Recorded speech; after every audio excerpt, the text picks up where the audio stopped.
subject that people are talking about, I have a hard time falling asleep to the video because I'm paying attention to what the person is saying, right? So the idea is that if I read a very boring or technical book, people will pay attention, or rather, they won't pay attention, and it'll be easier for them to fall asleep. And that's the idea. So I'm picking out one of the more boring books I have in my library.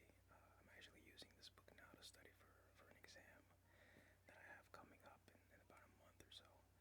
Um, and I think it'll be a good boring book to start off with. It's going to be a short video, it's not going to be very long. It's only going to be a quick reading, a few pages.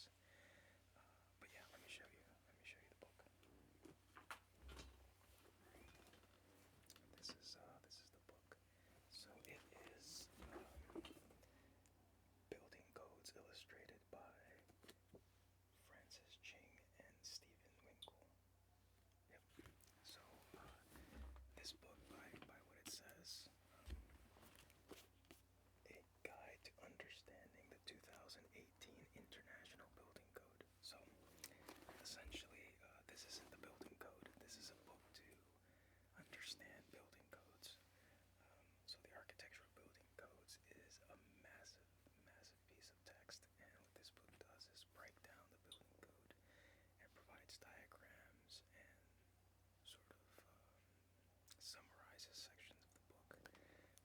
I'm reading this now to obviously learn about the building codes and use for the exams and use for my work.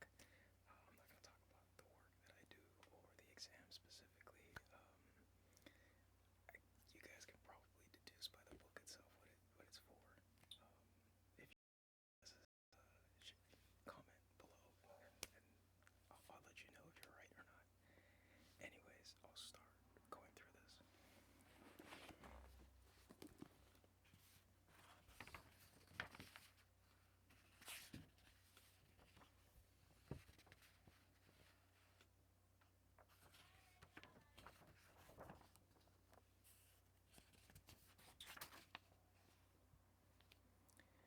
So there's a few sections here.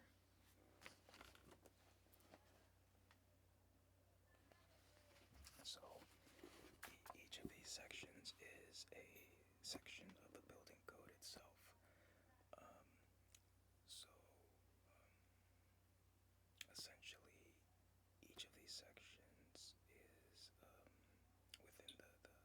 this book specifically is for the International Building Code, but the code that I use is the California Building Code. But this is sort of the code that is used across the country, and understanding this is going to provide a very good connection to the California Building Code. But yeah, I'll start going through this. And also forgive me if I'm like rambling or losing my words. I'm still getting the hang of this. Again, this is my second video if I haven't mentioned it, and I think as I go along I'll get better. But yeah, let's go through this.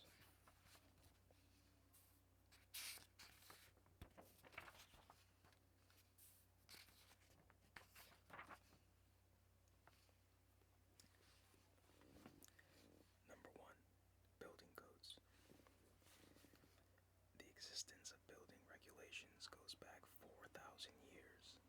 The Babylonian Code of Hammurabi decreed the death penalty for a builder if a house he constructed collapsed and killed the owner. If the collapse killed the owner's son, then the son of the builder would be put to death. If goods were damaged, then the contractor would have to repay the owner, and so on. This precedent is worth keeping in mind as you contemplate the potential legal ramifications of your actions in designing and constructing a building in accordance with the code. The protection of the health, safety, and welfare of the public is the basis for licensure of design professionals and the reason that building regulations exist. Sorry if I'm looking upwards. I have like a webcam, and then I have my camera up top, so I keep looking, or rather, the screen is showing what I'm doing, and I'm like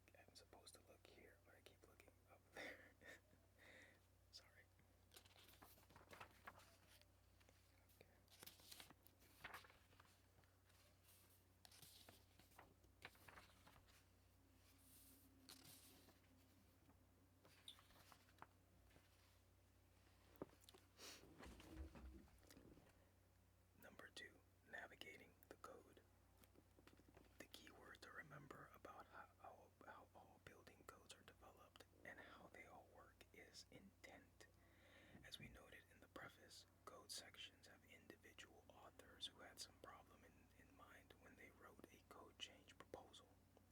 The intent of the author of a building section is to solve a specific design problem with prescriptive language. Designers are usually trying to measure visual and spatial expressions against the language of the code. During this process, the designer should ask what problem or performance criteria the code section is addressing. The language will start to make more sense as one tries to go beyond the specific language to determine why the words say what they say. Designers also have intent. They are trying to achieve certain functional or formal goals in the design of the building. Designers should measure their own intent for the design against their interpretations of the intent of the code. When examined together, the intent of the code and that of the design solution should be concurrent. Do not try and ignore the code. Do not try and obfuscate code issues to achieve approvals. The responsibility for understanding, applying, and fulfilling the requirements of the code always rests with the design professional. Approvals by the AHJ, which means which means what? Approvals by the AHJ, authority having jurisdiction, do not relieve the designer of social and licensing responsibilities to maintain the health, safety, and welfare of society.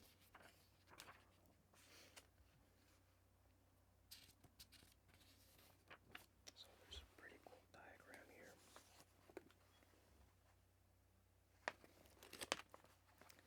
So essentially, the way a building is constructed is sort of connected to the code. So there's specific code requirements that apply to the materials and the construction of the building. So the book breaks this down. So when it comes to buildings, there are certain requirements that come from the building code itself, and as mentioned by the authority having jurisdiction, which is where the building is going to be built, what city, what town. Each place, each locality has their own restrictions that we must follow that can add on to this code. Anyways, I'll keep going. So here's another pretty cool diagram. This one and this guy right here. So these diagrams tell you where a building could be placed relative to the outline of a property. So for those of you who don't know, when it comes to actually placing a building on a property, there's something called setbacks, and setbacks are essentially that, like how far you have to set your building back from the line or the edge of a property. And so that is very important, right, for to follow the restrictions of the city. If you don't follow the rules from the code or from the city, you can't build a building, right? So that's a big limitation that people have to understand.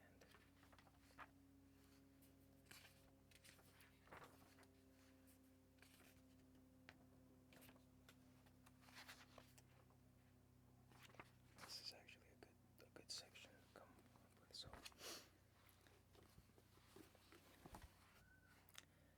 code components. The following section is a review of the critical information required for a project code analysis based on the analysis system noted above. So these are the components which were mentioned in the content. So there's occupancy type, fire extinguishing systems, construction type, building or floor area, building height, exits, egress, building separations and shafts, fire protection, and engineering requirements. This is funny, this is actually like helping me sort of break this down, like saying it out loud is helping me study, because obviously, like I've read some of this, I've read only a few pages of this, I haven't like fully started getting to reading this book. I'm reading another book currently, that's a bit chunkier that I couldn't really like pick up to read, but saying it out loud is actually a big help to study, so hopefully doing more of these videos will be a big help.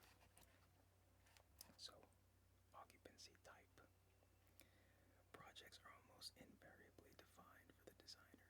Based on occupancy type, a client almost always comes to a designer with a defined need for a facility. The use of that facility determines the occupancy classification to which it belongs. Each occupancy classification or type has specific requirements related to allowable area, height, and exiting, with potential construction types growing out of these requirements. The codes are fundamental. The codes are fundamentally use occupancy based. Other criteria are derived from the first basic classification by occupancy. Occupancy classifications are defined in Chapter 3. The next section, fire extinguishing systems.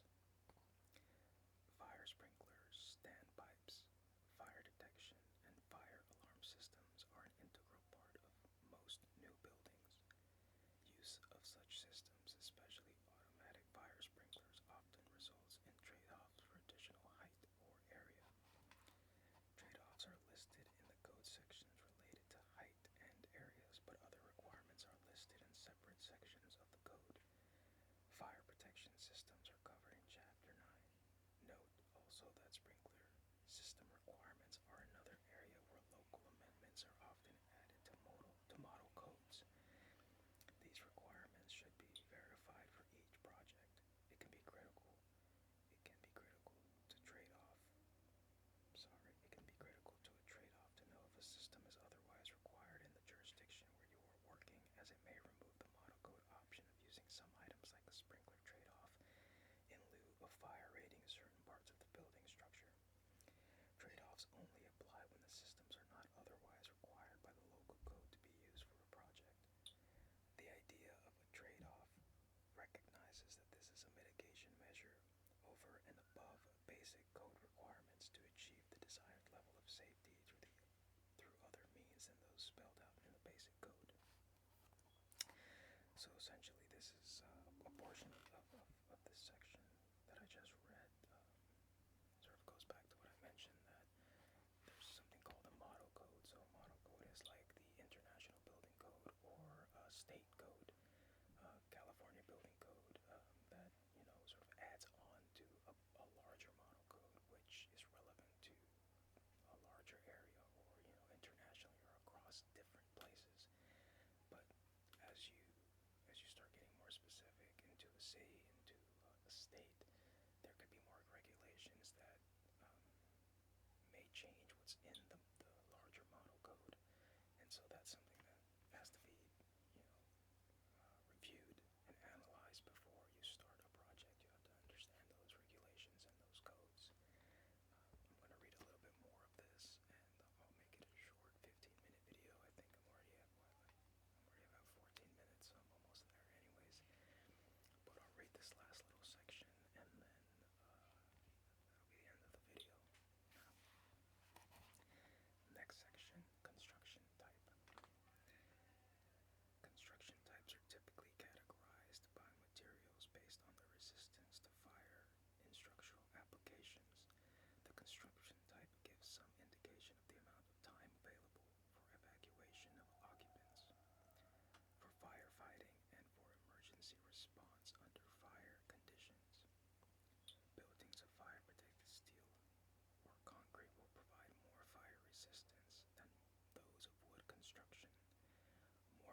a specific project, it is typically a budget goal to minimize construction costs by selecting the least costly construction type appropriate for the proposed use of the building. Cool. So it looks like I've already reached a pretty good amount of time. Again, whoever clicked on this video, thank you. I really appreciate it. I'm going to start practicing a bit more with, I don't know, the typical triggers like clicking, or at least for me, one thing that I really enjoy is when people repeat, like, I don't know, trigger words, like words that have like a pop to them or a click. Like repeating those words is, I think is really nice. I just need to practice it a little bit, and just whenever I find a word that does that, I'll try to repeat it. But if you enjoyed this video, thank you. I appreciate it. Let me backtrack. If you like this video, please click the like button. Please let me know if there's anything I can improve on. Again, this is my second video. I'm not sure if this is decent or good or bad. Again, I want to improve, and I'm gonna try to keep making these a weekly thing, and have 2 videos a week, maybe like a live update video and then a reading video. I'm hoping for my next video to make a softly speaking rather than a whisper video. But yeah, thank you guys for watching, and I'll see you soon.